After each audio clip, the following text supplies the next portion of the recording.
Welcome to Speak English Daily. Today, we're going to touch on a question that isn't easy, a question many of us might have avoided, even feared, confronting.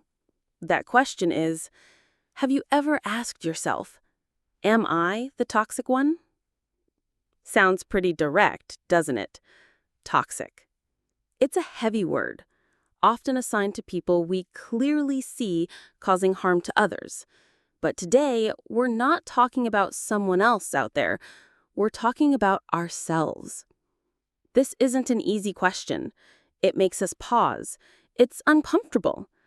The first reaction might be a natural defense. No, of course not. I always try to be a good person.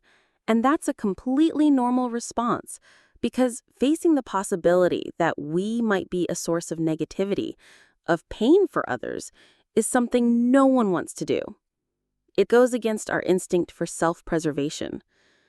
But remember, sometimes the most important questions, the ones with the power to truly change our lives, are precisely the ones that make us stop, that force us to confront discomfort.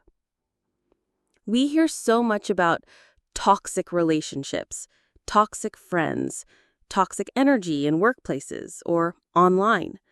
These narratives surround us, and often it's easy to recognize, easy to empathize with the victims. But what happens when that mirror suddenly turns back, reflecting your own image? What if you are the one unintentionally draining the energy from those around you? What if you are the one spreading seeds of negativity, of discomfort, without even realizing it? Admitting this is hard. It requires immense courage, but at the same time, it is incredibly, incredibly powerful, because awareness is the first and most crucial step towards change. Without awareness, there's no action. Without awareness, we'll remain trapped in old patterns. In this podcast episode, we won't be blaming or judging. Instead, we'll explore the subtle facets of toxicity, the deep wounds that might lie within each of us, and most importantly, we'll learn about the path to healing. This is a journey of self-discovery, of self-compassion, and of hope. You are not your mistakes. You're not your anger. You're not your most defensive moments. You're someone who's learning, someone who's been hurt, confused, overwhelmed, and is still trying to figure it out. But here's the truth. Awareness without action changes nothing. So if you recognize patterns in yourself that harm others or harm yourself, you have a responsibility. Not to hate yourself, not to shame yourself, but to grow. The signs of toxicity. Recognizing the subtle. Toxicity doesn't always mean cruelty or abuse. Sometimes it's much more subtle, hiding in everyday behaviors. Chronic complaining and perpetual victimhood. Do you find yourself complaining about everything constantly, always seeing yourself as a victim of circumstances, never taking responsibility for what happens to you? Constant complaining not only drains your own energy, but also spreads negativity to those around you. Words that sting. Sarcasm, cynicism, and constant criticism. You might think it's humor, but do your words make others feel small or hurt? These seemingly harmless words can embed themselves in the listener's mind, slowly eroding their self-esteem. Sometimes, the underlying motivation behind the sarcasm is the speaker's own insecurity. Emotional manipulation. Silence can be a powerful weapon. Blame shifting is a common way to avoid personal responsibility, or even gaslighting, manipulating another person's reality, making them doubt themselves, feel crazy or overly sensitive. This is a subtle and incredibly destructive form of control. Excessive control and lack of trust. Do you tend to want to control everything and everyone around you? Are you quick to suspect others' motives? This often stems from a deep fear of loss or an underlying sense of insecurity. gossip, and judgment. Talking negatively behind people's backs or constantly judging them not only destroys trust in relationships, but also creates an environment of suspicion and negativity. All of us have these tendencies to some degree. Yes, all of us. Because we're human. We hurt, we get angry, we get jealous. We want to feel important, right, seen. And sometimes we get so wrapped up in our pain that we forget how it spills onto others. The roots of toxicity: unhealed wounds. Remember, toxicity isn't a fixed identity, it's a symptom, a sign that something deeper within is in pain, crying out for attention and healing. It's like an infected wound that, instead of being bandaged and treated, is left to fester, eventually spreading.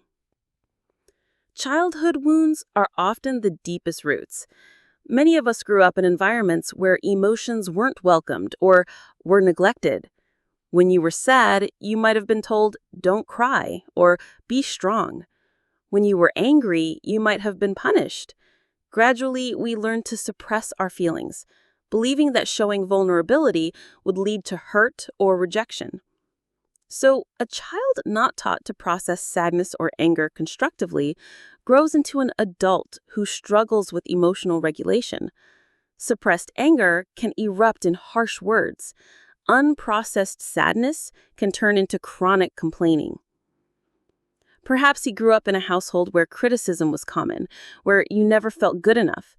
This can form core limiting beliefs like, "I'm not good enough," or "I'm unworthy of love."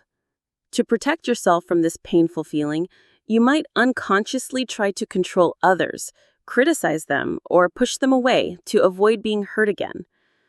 These behaviors are often distorted coping mechanisms, your way of trying to shield yourself from deep-seated fears: fear of abandonment, fear of rejection, fear of not being enough.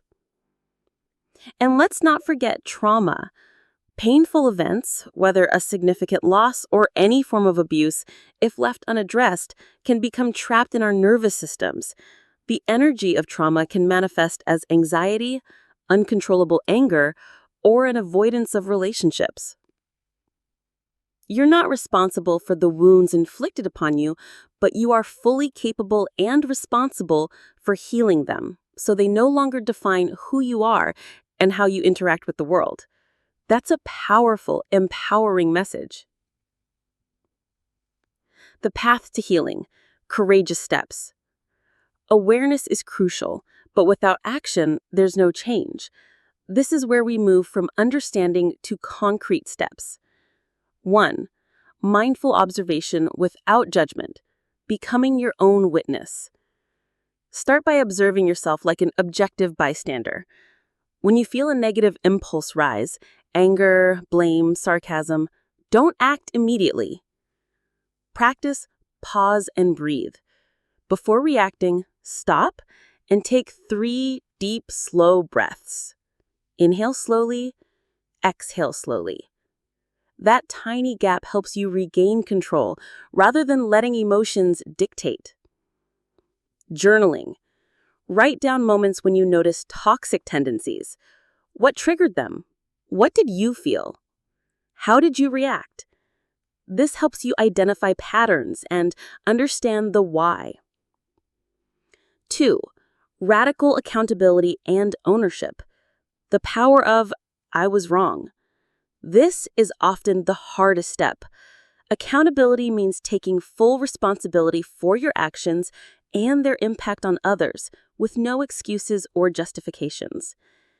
A true apology doesn't include "but." "I'm sorry, but you made me angry" is not an apology. A sincere apology focuses on the person harmed.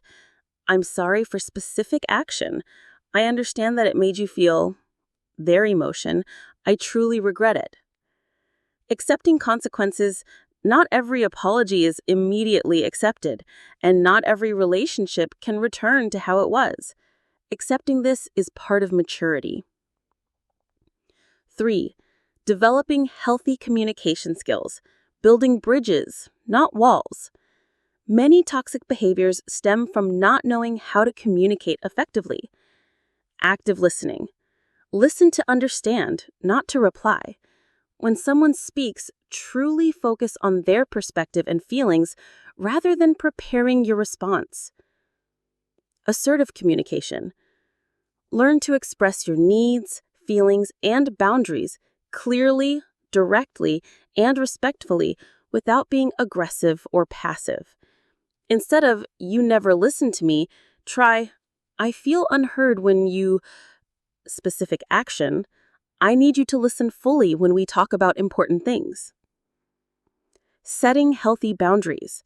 Learn to say no, politely, but firmly to things that drain you or cross your limits. This is an act of self-respect crucial for balanced relationships.